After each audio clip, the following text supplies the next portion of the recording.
téléspectateurs de Flash Info TV International. Bienvenue sur ce 5e numéro de votre émission Troisième œil.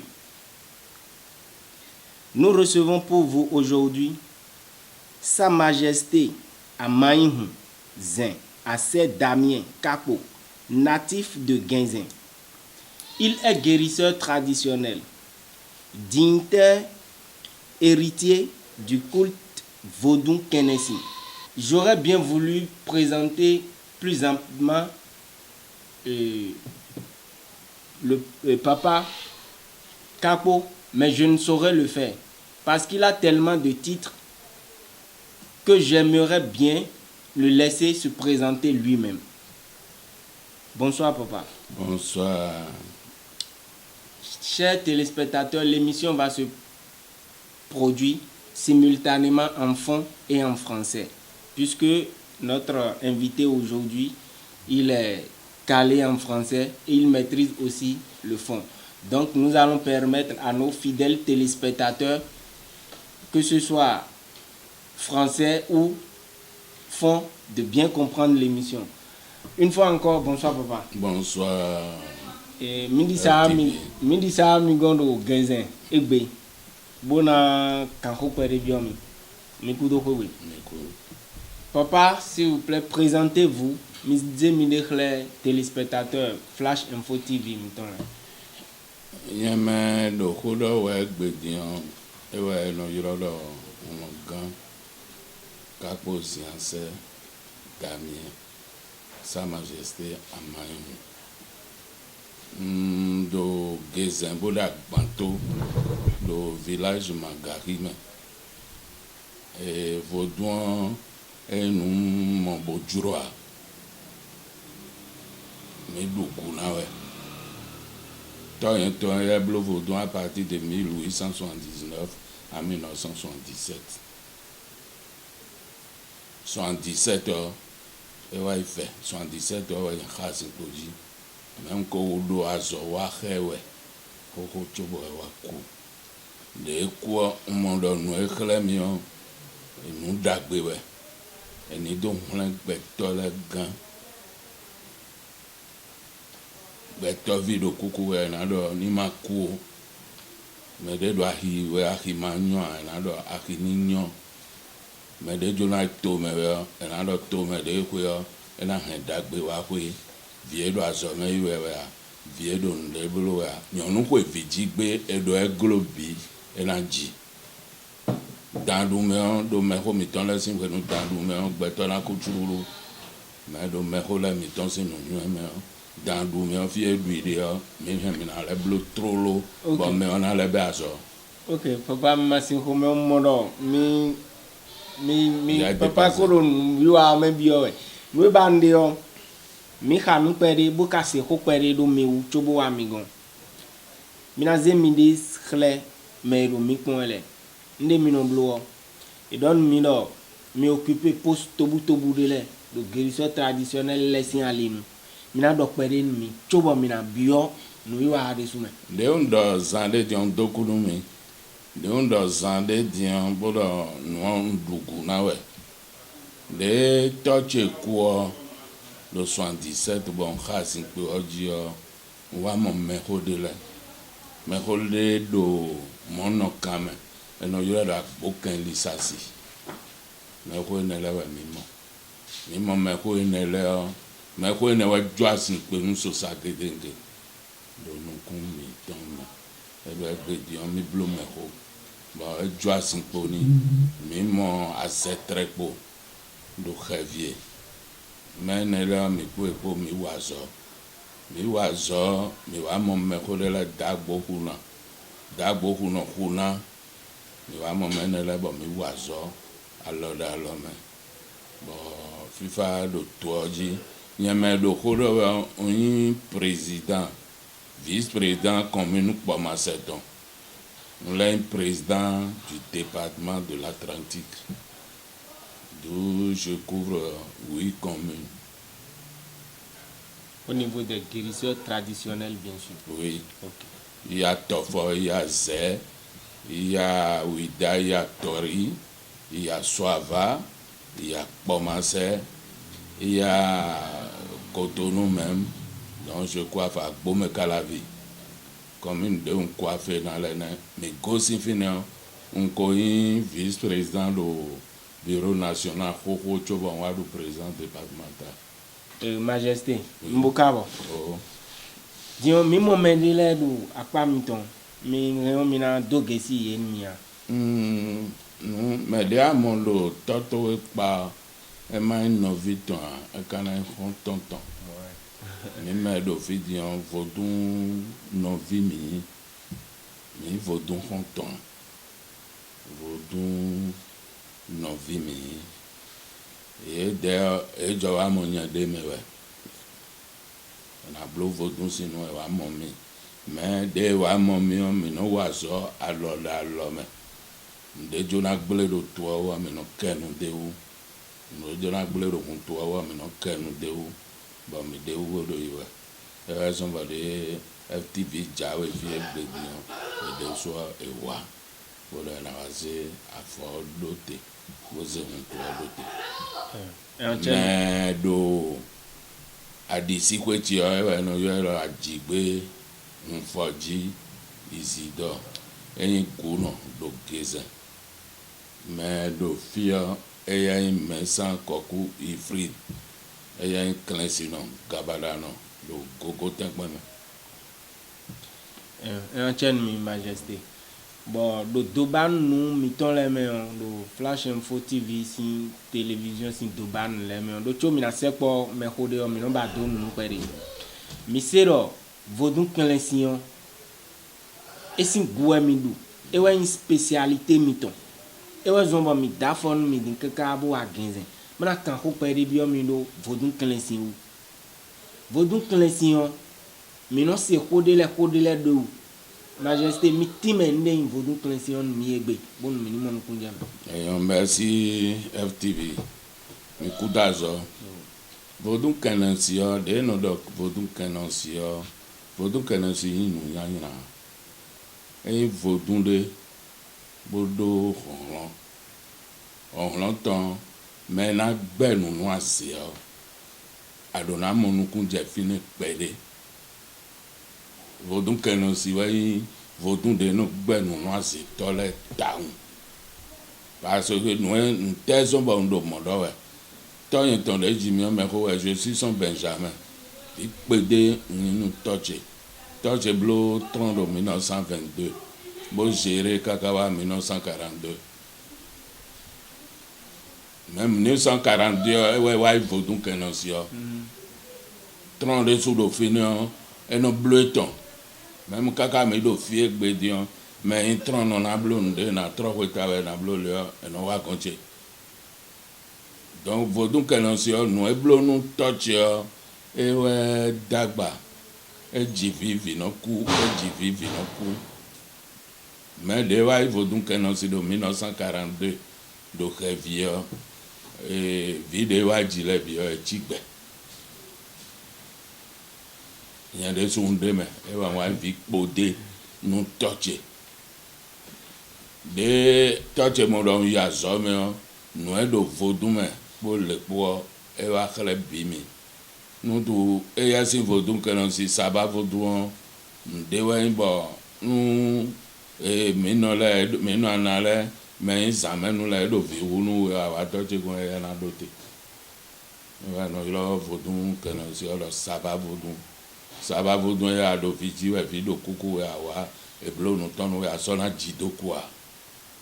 À c'est le tagbado nous et le coueto et à moins un doté.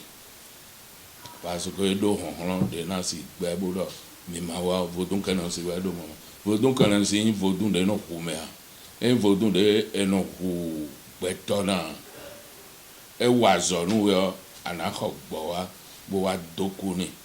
Bola azo anu mi on toku tonwe. Majesté mi maron ta fode jinu mi o me. No mon kunja ko mi to me dion. On ko ese mi no de ro télé wa e o internet ji kete na ba ino connexion no hu me ma hu vinu e a kana wa si nu e bo kete mi no si se ne le connexion vodun connexion nu mon coton debois. Vodun kenasio inu mon koton deboa dion gbe wa hunugun nu e mana bloa e do bibloe me vodun kenasi de jopo pepo e ya no gbeto a no hunle gbeto gan we akiwe akwe dia wa dogbe ni o aya kibo wa kinanyo ajona to me we awa kode ni o vodun kenasi na no gudo nu we ai kaka bo wa gbojana se wa ni bolo de mi wa mo bo ito me o to me nyo ajona dasi we awa mo ayo na nyo akiya de awa mo na nyo no vodun kenasi no blo e ya wa no gbenu no asetole e mo vodun e na vodun premier de na si gbenu no asetole mi no kenasi we e wa zon do e no yoro do mi no ana toto kuyo zakuwa dodo no jawo e ya we papa chen mi no si bo phénomène de les dijo ya zanvio le benro no vi mi ton guy man le o no imo vodun cleanse no le bo no do ina ikwe bukite bo ya na huvi nu me kabi nu imo a no amigo no ado nu mo ko est-ce que nu de mo nu bo imo a kabi ina re vodun gble vodun to me gble o zo be no do nu mo ko ton le do côté ne wa zombo do no do jije do gbe lo me din supo gbe to le latindian e na bio Nigeria memmo bo do e da vodun wa mi de vodun cleanse de mi se lo me ko mi ton le gon vodun cleanse no hun le me gan we ana wa adapa ni o apari ana do hun no na se me ena nya pa na hume na blole humele nu mi enye ni abie nu dagbe bolo e ka ten pon bo blo nu anu mi o e wa so bo enu du gbo asua bo ena se ezio ena blazo ton e blo ana wa do kuni nse donc vodun cleanse nu nya do dion do azo bime corporation bime o me bi me dagbe ya oui demi dogbon din do me le no yi awon li me no est-ce que mi igbe do huno de le de mo din bo re o ina e de suna ro ko egbe me na no be kan vodun symptôme gble mo a e de mo a e do no na me uno mi me huno ni do fidian vodun to me depuis 117 we yan ha sin poji nso yo po wuro mun to me go bloze ko kanlewu don bloze ko kanlewu ndele de bo vi jojo ja de jotin le e wa blo wa sembana koye e mai mo na ha to gle e no blo vodun e ze wa bodo ni kun egbe to ga we e do e ze gbe to wo vodun kokolo amene we popo we vodun ton me de wa bo amo vodun nte na he wa bo da panu we bo e na ze igbo podo no na podo to kuni na entre temps do Ghana ho wo vodun de eno yure do apon agbato e ye gbeto we no do me do me ko de do Ghana le de so wa ta pele kaka e na do egbedi o so na do gbeto a ba no gbeto ni su wa lile asi han yimbuwa asi han e gbowa asi han kokolowa ba na se bodo na vodun na vodun de do no ku gbeto na e no na blu no do a na blo no do no han ple chogo no blo no do mo tonye ton da bo yan ton la mo e kala yan bon e si an foji wa nde kaka to en de vodun cleanse yin vodun de no blo nya me de ka blo wa e blo nya semba e na kwe est-ce que le vodun cleanse si an li homo unde de mombo e reon ina blo nu vi teme ku examen le mo akabi ene ko inda cambio me ina vi le na ye examen bo dinyo no e bio bene en général ina blo témoignage mi ton keke e timbo e ko ba ko mi do me wa me gon le bio mes pieds de lundi. Année non mes petits. Mais des bébés c'est là, mais où est Jean Jaï en 36e, ben toi ils ont même mes blonds mes kéké, à jamais ton, mes vodou to mes éclairs. Nous mes loisons, nos blocs et bas filet, loisons, mais ils ont nous conduire d'agbe beneton, d'agbe touraton, d'agbe même non la ton. Elles ont besoin de vivre nous mais de nous le beau cahier mais non bloc nous il a le ting ting ba quoi ting ba fouding les bading qui te dit qui dit et le ting ba ta ting ba forting ba le ting nous mesdames bloc nous village pour préparer cahier nous et il y a ting jamais à zombie ton un tiens papa au minute vivant émission ton troisième ton hier bon processus pour na cambia majesté ro e do kode ko dogo ton de bona do toji moi e examen ton mi donne élection mi ka ibo aine investiture ne ka jawine e do dede mo na ko do toji a ni mo ko do toji bon to mi ko le o de na do to me fifa no banuto fifa ouais no banuto mais go kéké des élections jawe et là mais là mais ho de l'auto mettons la ko gbé bolo àwọn akuno gba tan ho meto e si afoji wa mi de mi ko de kéké do no to awule mi o mi nyame hu no de do fi na no fi ame me to ka fa na no fi mon vite là dans fond terre ouais voilà continuer donc déjà mais do kiko voilà Togan des étoiles et Patrice Talon et Dagola na na hansin quoi nous mais c'est là na a clono a chalono et na dache jini et na blodo boy toi Dagola y ton sans de baga et des una bloca kabole ze jonu vi bo ze jonu mele nyame do fi o ma do tin bo do touch we se photo no me mo kenya de so on block ka na se jo no vichele ka ko do afoji fi emi de do fi di on vichele do po lo fi e no yo lo ka ko to ma e le so na kan deji papa. Maintenant, j'ai suivi l'émission sur Flash Info TV. Je veux me rendre chez Papa Kako à Ginzin. Comment je fais?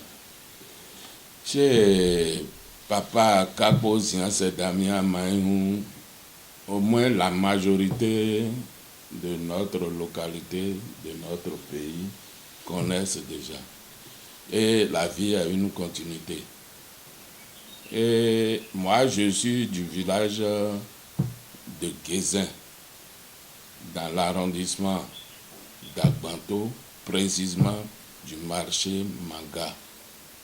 Avant les deux grands ponts, en allant vers Commun, je suis non loin du goudron. Et quand tu restes au goudron, tu dis je vais chez Papa Kako, tout le monde ils vont vous diriger vers moi. Une dernière question, papa.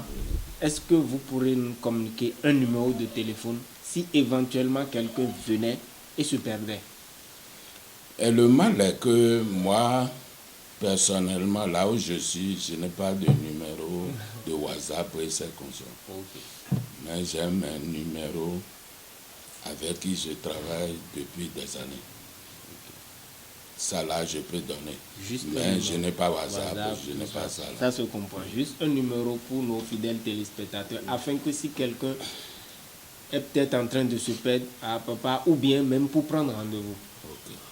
Mes numéros, je vais dire mes numéros. Je vais donner au moins deux numéros. Le premier numéro, c'est 96 67 67 encore 24.